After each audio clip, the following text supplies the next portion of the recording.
Hi, everybody. It's Marjorie Waldo at Arts Garage, and today I am here with Cale Charney, who is performing on November 7th in our Singer-Songwriter Showcase at 8 p.m.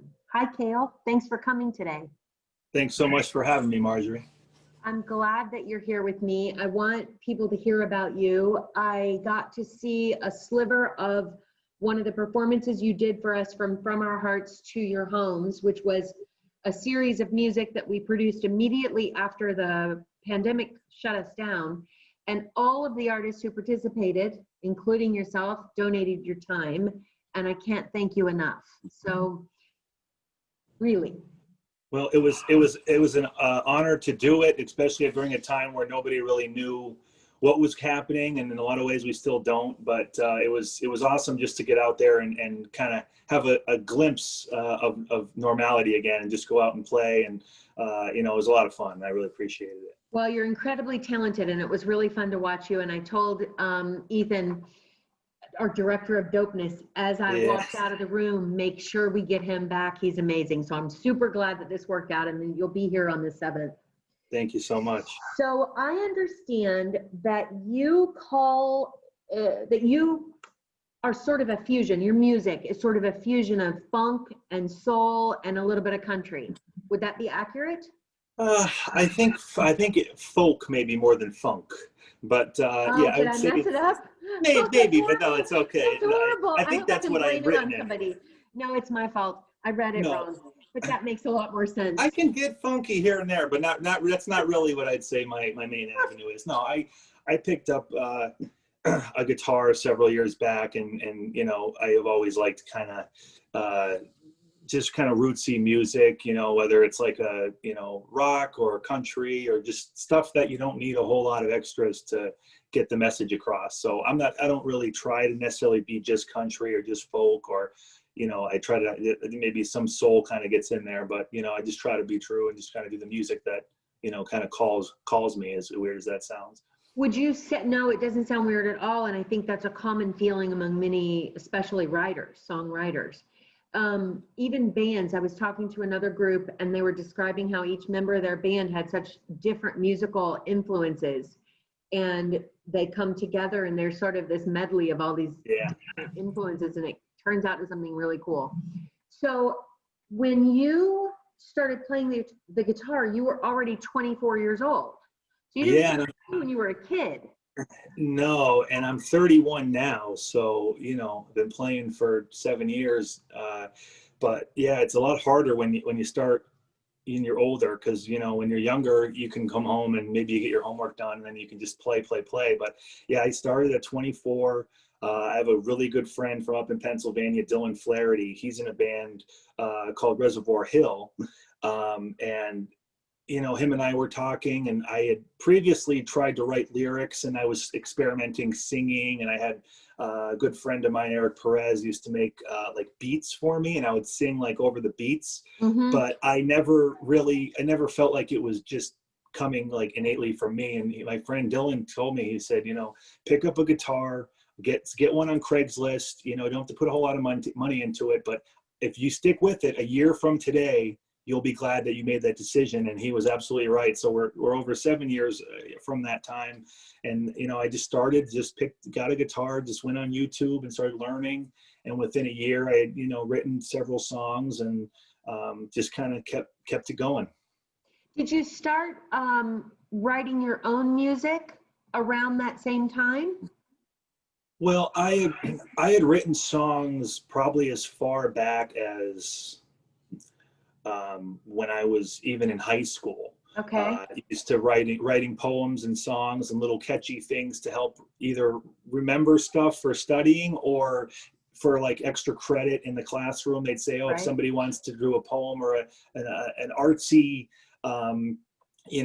entertainment piece or something for the lesson, then we'll give you extra credit. And I would always hop on that and write a song or a poetry or like a rap or something. So it was always kind of something that I love to do. And then it just got to be really fulfilling once I started learning the guitar, because I was like, wow, like now I could literally just be sitting here myself with this instrument and could perform something, where before I needed a boom box with the beat, or, you know, I needed somebody to listen to it with headphones, but now I can just perform it for you, just, you know, organically, or just right there in front of you, you know. I bet it changes the songwriting process too, to be able to, I don't know if you separate the two elements of writing the musical piece versus the content piece, the verses and the lyrics. Well, what's funny is I've learned that there's really no wrong or right way to do it, but I've probably tried a little bit of everything. Like there's songs that I've written a cappella before I ever even knew what a G chord was. And I had them down, and I might even take like a voice recorder or like a voice memo on a phone and just like hum the melody and sing it. And then once I started to play guitar, I realized like, wow, this song is really just, it sounds like it would be C, G, D. And then you figure it out, and then the music goes with it. But it's infinitely easier in my experience that when you're sitting down and you're playing something and you start coming up with the words or the melody at that time, because it just kind of seamlessly flows together versus trying to make something fit, or, you know, the other, like they all work, but I would say it's the easiest when you're just sitting there and you're playing and that sounds cool. And then here's what would sound good over it. And you come up with an idea, and before you know it, it's like you have a song, both melody, lyrics, words, feel, and the instrumentation. Yeah, it's an organic process. It sounds cool. Yeah, it is. It's neat. So your influences, who were you singing to and listening to in high school? Who influenced you to start writing music? Well, that's actually a hard question, because in high school I was listening to a lot of hip hop. I was listening to a lot of punk rock, which neither of those are I would say at all like the sound that I have now. But I think, you know, like there's things that I respect about different artists and different people that, you know, handle their craft. And I'm big on like kind of absorbing different artists' entire body of work. Like, you know, I'm that guy that knows track 8 on the first album and track 9 on the fourth album. You know, I pretty much devour like artists that I really like. But growing up, like I always liked a lot of the stuff that my parents were listening to, whether it was like Tom Petty, John Mellencamp, stuff like that. And you know, it's just a lot of different styles and genres, if you will, have kind of brought me to where I'm at now, because I'm a huge fan of R&B as well, which, you know, like when you play kind of folksy, rootsy music, like some people don't really think that, but I just love like the anybody who can tell a story is, you know, that's kind of what I'm drawn to. But in high school, it was a lot of hip hop, and it was a lot of like still like Blink-182 and stuff like that. Green Day, maybe a little bit, but you know, as I kind of went through, I started getting more into the Tom Petty and now like Chris Stapleton and stuff like that. Well, if you look at, even people may think that folk, not funk, folk music is a far cry away from hip hop, but hip hop is storytelling. Absolutely. That's what it is. And almost, I mean, there's a lot of, I guess, club music maybe that wouldn't be storytelling, but shoot, even an instrumental jazz piece is a story. So it doesn't, I think it makes sense. I think it's kind of cool that you have such a broad range of interests musically, and that they brought you where you are. You know, our experiences take us on a journey. So I think it's cool. Absolutely. So your marketing document says that you have been described as a visceral storyteller. Why? Well, it's funny because I was actually looking for some help when I was putting together a little bio. Maybe this is probably almost a year ago now. So I'll give another plug to another South Florida artist, John Brooks, actually was reviewing some stuff that I wrote in my bio. And he said, you know, he's like, I really think that you're a visceral songwriter. And I think what he meant by that was that, you know, it invokes a certain emotion or a memory or just a feeling, you know, and that's really all I'm trying to do is, you know, I write music, I think, you know, from a place that is, you know, innate to me and that comes from somewhere real in my life and experience. And, you know, that's all I want is to, you know, when I do that, I mean, I do it it's cathartic for me in a way, but it's also nice because, you know, if people feel something from it, or they come up and they say, oh, that song really reminds me of a time in my life or something of that nature. Yeah. Like that's just you know, the greatest gift that you can ask for when you're playing to a crowd, you know. Well, it's funny because that was my next question, and you answered it beautifully. What you want your audience to experience while you're performing, you know, and you're connecting to them with the song and wanting them to have a. I think that, you know, so on our stage, Motown sells all the time, sells out every show. That's I cool. truly believe that it is because of what you just said, which is that people are taken back, and for an older crowd, they're taken back to a time when they were younger and less tied down with responsibilities and Yeah. you know, and they remember being young and dancing, and it's a really cool experience to watch. And we believe that music is transformative anyway, here, music and art of any kind, and that it brings people together, you know, and is so universal that it's a really beautiful way to see people in a room connect that don't know each other. Yeah, it is cool. I think that's one of the big reasons why tribute bands are so big as well, is because you get people, and for that 2 hours you're in 1975 or what, you know what I mean? And that's priceless, because time is the only thing we can't really get back. So Yeah, you're you know, right. that's the Motown stuff is cool. You know, I'd like to try to maybe even get over and see a show or two before you know, I move on up to Tennessee. Yeah, So. I think definitely, but I'm going to tell you that I get the same vibe from your music, because when I walked through when you were doing the From Our Hearts piece, I was there to find an answer to a question by a staff member who was there. So I snuck in the back door and tried to be unobtrusive, but I couldn't leave. So I sat and listened for as long as I had time for, because it was compelling. Your work is compelling. So I'm really excited to see your show.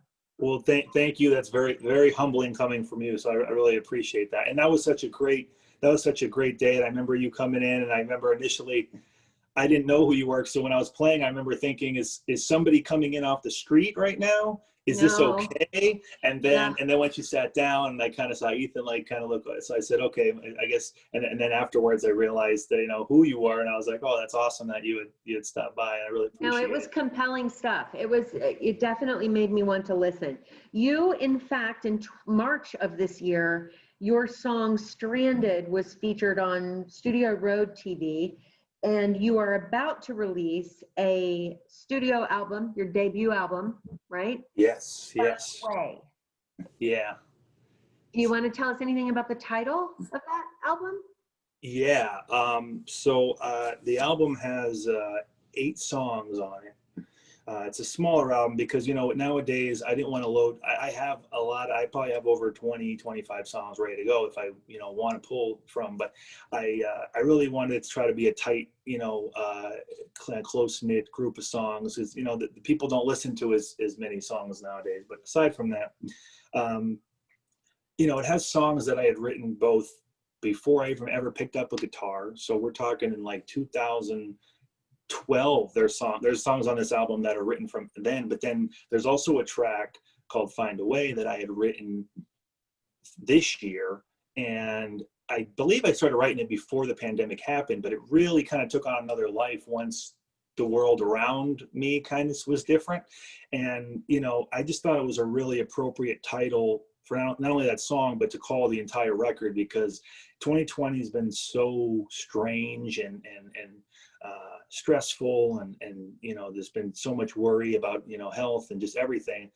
And it also resulted in a lot of obstacles to get this project done. I recorded part of it in Florida. I recorded a much greater part of it up in Pennsylvania when I was just up there the last couple months. So, you know, it was kind of finding a way to get this thing into the light of day, and also just kind of, I think, tells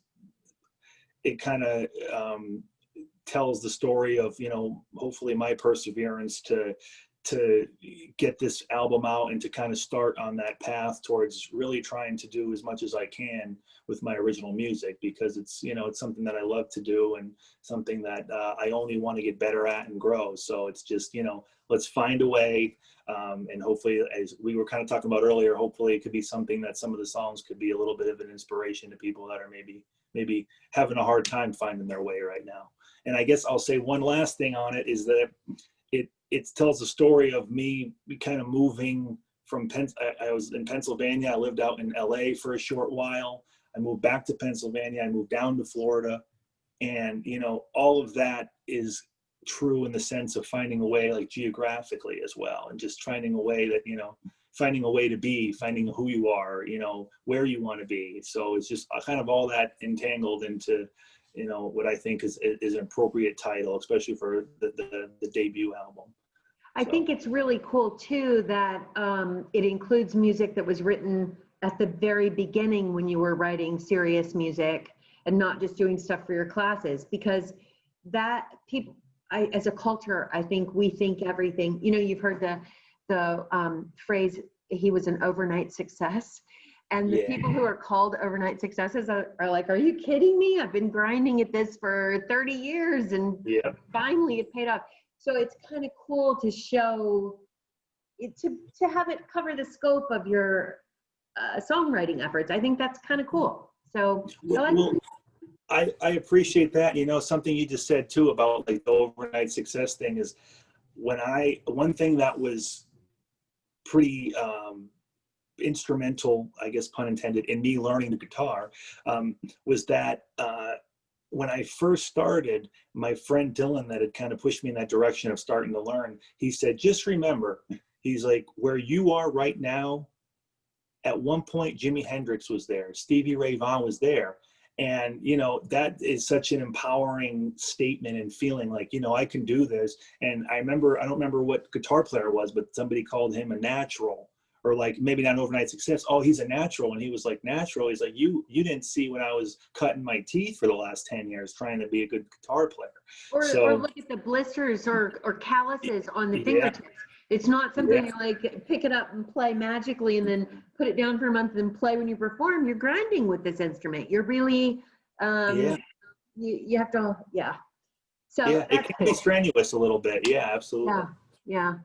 I'm so glad we got to talk, and I can't wait to see you on the 7th. I'm really looking forward to it.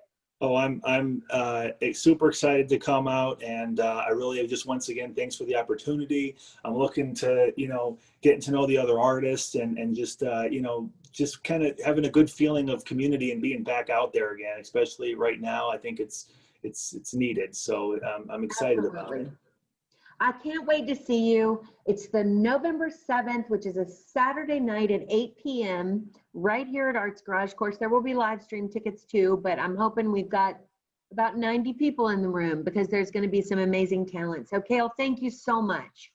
Thank you so much, Marjorie. I appreciate it, and we'll be in touch, and I'll be seeing you on the 7th. See you in a few weeks. All right. Thank you so much. Okay, Take care. Bye.